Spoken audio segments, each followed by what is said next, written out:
G'day and welcome back to my channel. As you can see, the Schnellboot is really starting to come together. And the hull fitted perfectly as I did the trial fit in the previous video. It was expected, but it did go together really well. There were a few issues with the prop shafts and the screws in the stern. I'll talk about those later in the video. There's some issues with the bridge, but not much. Most of that just clicks together. In fact, that's basically just dry fit. It's that good. Here, I did make a big change, yeah. I wasn't happy with the fact that you couldn't really have the torpedo door open and see inside and even have a torpedo possibly protruding. So I scratch built that whole assembly. And I'll show you how in this video, how you can do that. It's not that hard. It really is quite easy. I also changed the vents over here. The little blobby vent, it's like that one on that side, that wasn't good enough for me. So I made some major changes there and I scratch built my little louvers and everything. None of that was hard. I'll show you how to do it all, and basically I'll show you how this kit goes together. Overall, it's really good. I am impressed. Alright, let's get on with it. Roll the music.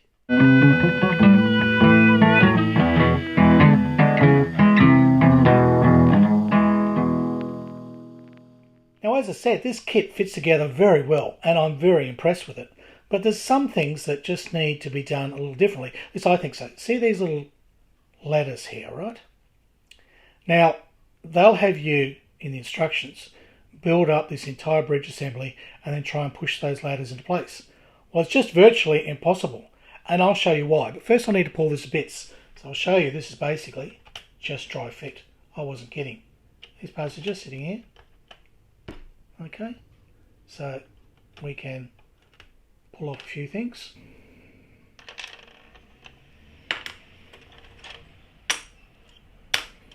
I did say it was all dry fit.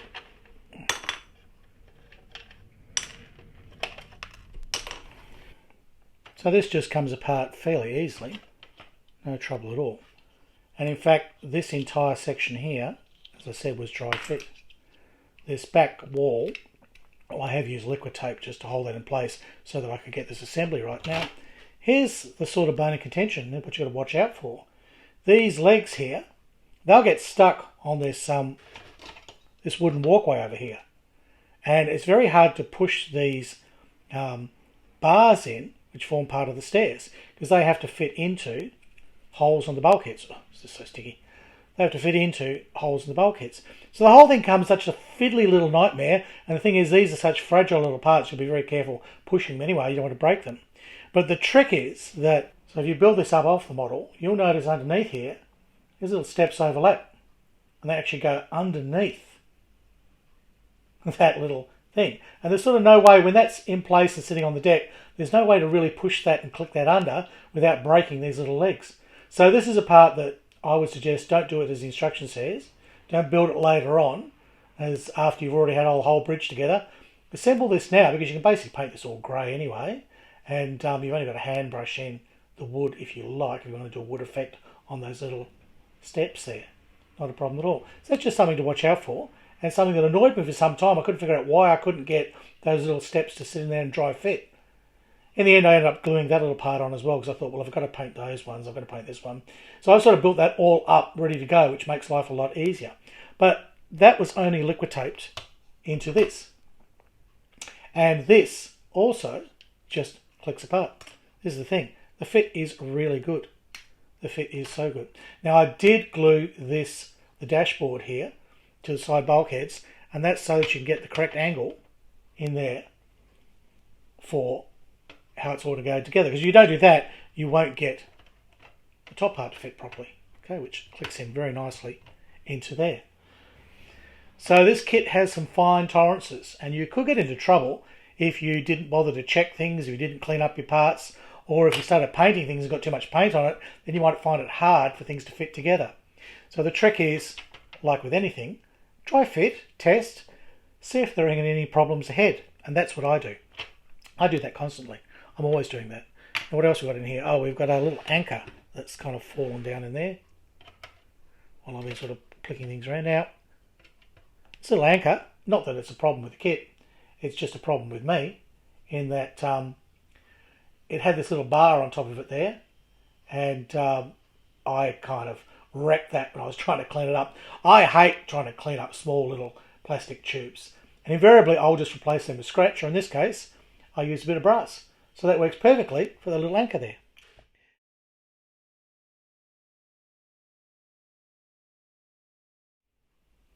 Now one area of construction that was particularly nice were these little fellas here, and these are for putting the torpedoes in, right? These are basically, you're going to put your torpedo in there, they're part of the launch mechanism. And then of course the torpedoes will then come out over here. But unfortunately this kit only gives you that. So you only have the option of mounting your torpedo doors shut. But I found it wasn't that hard really to drill out that hole and basically build this entire thing. Now it is an unusual shape, so it's not quite a circle, so you've got to really get your head about it. But let me quickly show you how I accomplished that.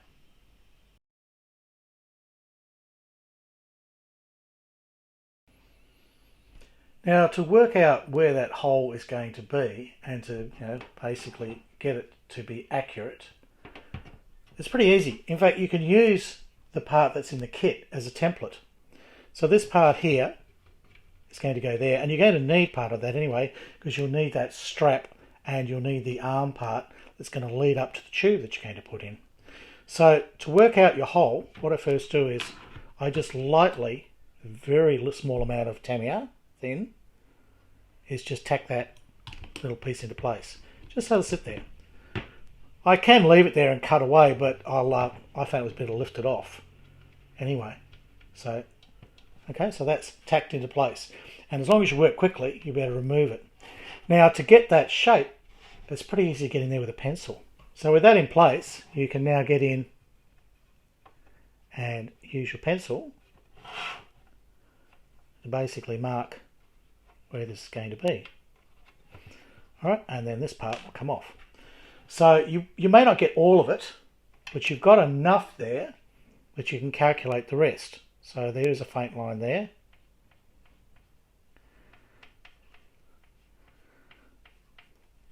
So that's going to give you the shape. Okay, if you have a look at the other side, that is the shape. So it's basically a circle, and then it's kind of squared out a bit there and there.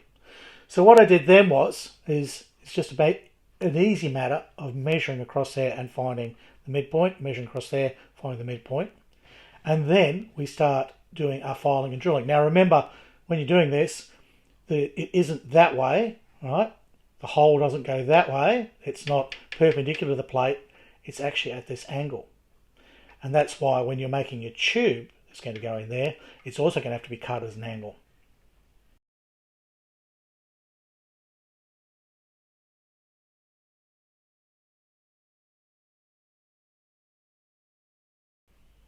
Now to make this little scratched tube here, it wasn't that hard. It wasn't that hard at all.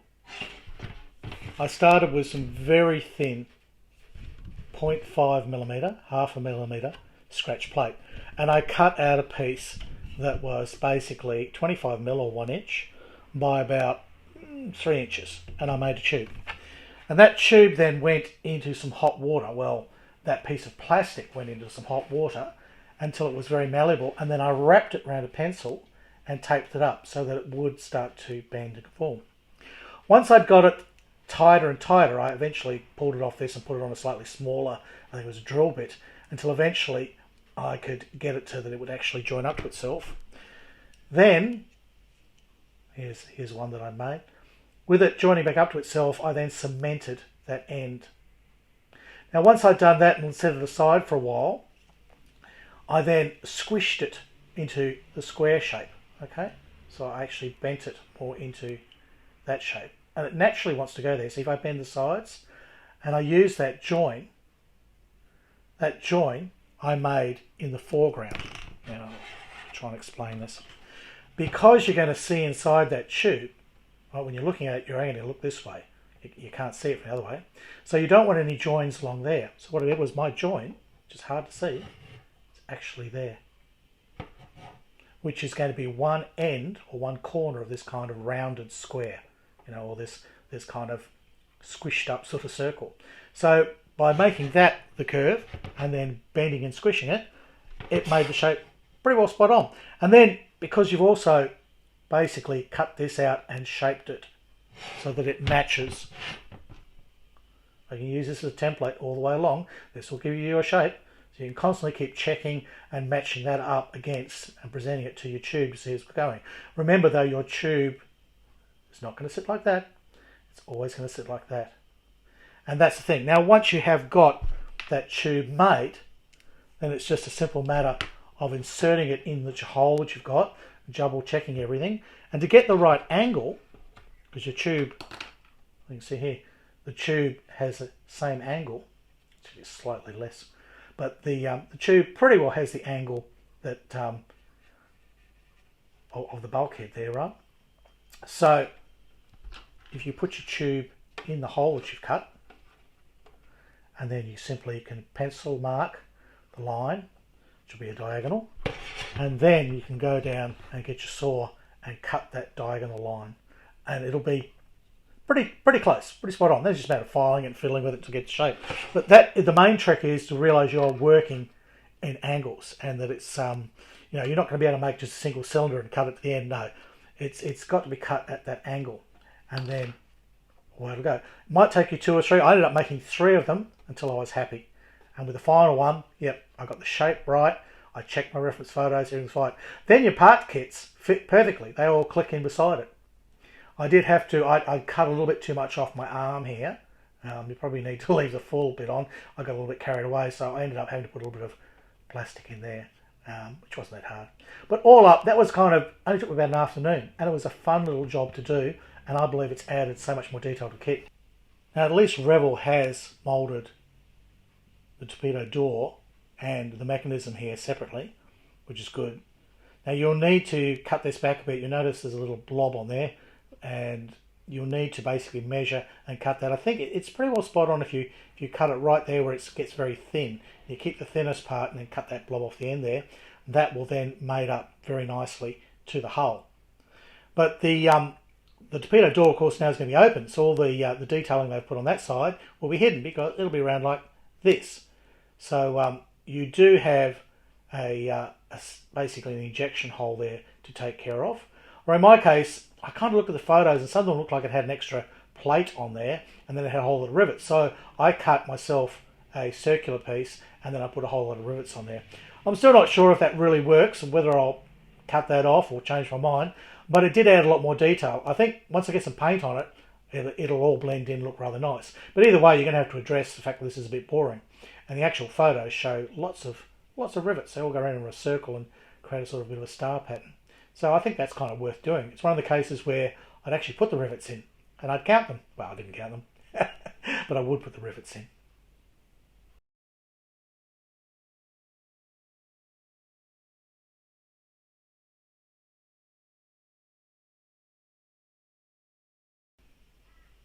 Now, although the fit is fairly good for most of the boat, here at the stern, for the basic propulsion, the prop shafts, well, some of these parts were a little bit dodgy. They certainly weren't as clean. They required a lot of flash to be taken off.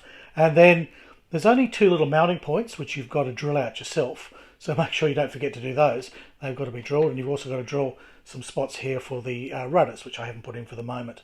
Now, this is, again, mostly dry fit. My props are just liquid taped on, so I could basically make sure everything was fitting well. And my rudder, my main rudder, and its screw is only clicked in. That's just holding my friction. So I'll take those out. They all clean up fairly well. The screws themselves weren't too bad, but these prop shafts, they were quite dreadful. They require quite a bit of cleanup. I was quite disappointed with those.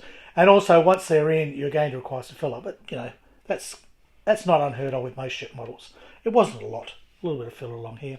One funny thing was the supports here. There really was no indication where they went.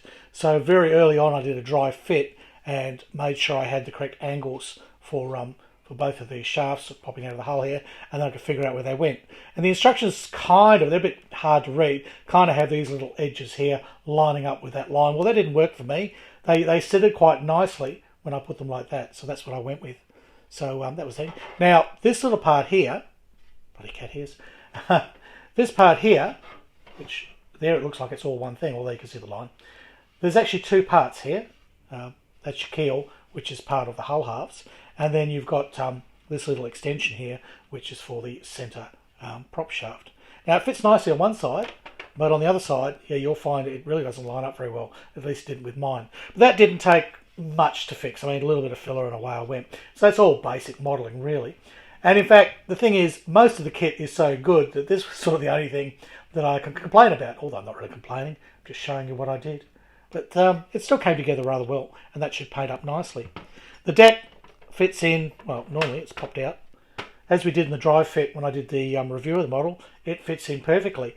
And the ends here, right, the transom, it fitted together. There we go. That is no putty at all. That is simply being glued and sanded. And when I get some primer on this, I'll see if it really needs anything. I don't think it will. It actually fits so well. And the same with the bow.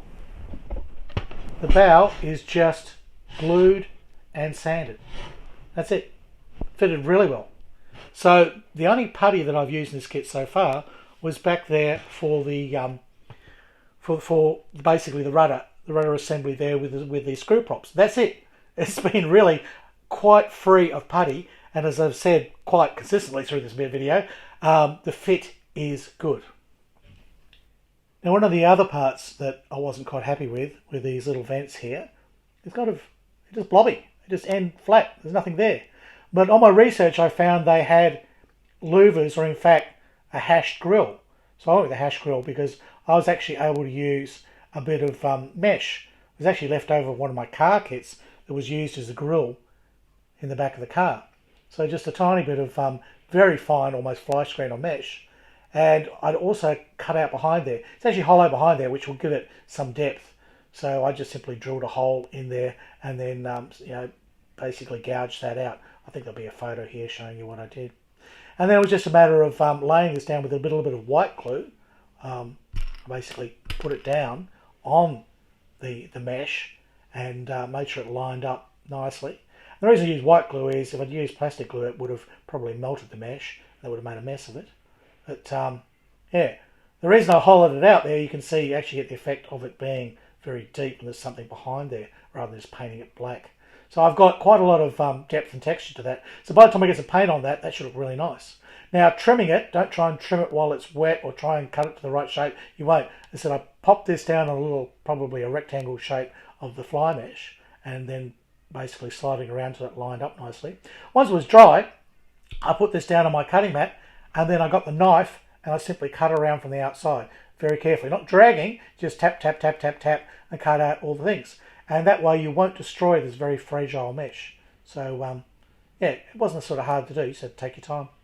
But I believe that has improved that part of the kit immensely. And because there's two of them, they're going to be sticking up there like that, I felt it was worth doing. Well, there we go. That's my progress so far with the Revell Schnellboot. And I'm very, very happy with this kit. The fit is good, the moulding detail is good, there's a few things to clean up and tidy up, and there's even a couple of instances where I can basically make some changes, and I like that. I like the fact that I can make a few little scratch changes and improve the model and make it my own. That is what I like in a kit. That's a good balance. You could just build this out of the box, nothing wrong with that, and it'd come up really nicely. But I can also add a few things and make it, make it a Houdini model, and that is exciting for me. I really enjoy that. Alright, well next time I'm going to work on the photo etch for the guns and the bridge. I've got the two little upgrade packs and that should lift this kit even more. It doesn't really need it, but I just want to take it to the next level because I enjoy doing that. So we'll look forward to seeing that next time. Now, if you haven't already, go and have a look at my Patreon page and think about becoming a supporter. From as little as $1 a month, you get to see the videos early. You'll also get to see a lot of behind the scenes action that you don't really get with this channel on YouTube. You get to talk to me and maybe discuss what you'd like to see in future videos. It's far more interactive and it means you have a direct line to talk to me if there's something you'd like to discuss or something you'd like to suggest for me to do in the future. Alright, well that's it. Like, subscribe, comment. Just be nice about it and I'll see you next time. So it's goodbye from Australia and it's hooroo from Harry Houdini.